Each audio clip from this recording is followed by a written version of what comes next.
ভাই, রাতের বেলা সন্ধ্যাবেলা দেখা করে আমি বাড়ি যাইতেছিলাম, হঠাৎ করে পিছন দিকে কে যেন আমার আঘাত করে। এত জোরে জোরে বাড়ি দিতেছিল, আমি সহ্য করতে পারতেছিলাম না। এরপরে এরপরে আমার আর কিছু মনে না। কে মারছে চিনতে পারছস? না, চিনতে পারি না। পিছনে তাকাইছি, কিন্তু সেও একটা বাড়ি দিয়া আবার আমার পিছনে চলে যায়। এভাবে আমিও ঘুরি, সেও ঘুরে ঘুরে মারে।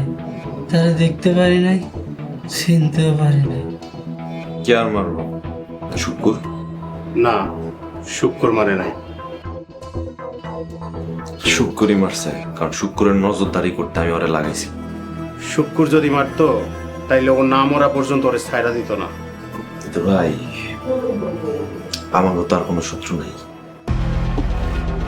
এইটাই তো ভাবতেছি, ভাবতে দে। তুমি ভাবতে থাকো, আজ রাইতে আমি শুক্রের খেলা শেষ করতেছি। কেমনে করবি?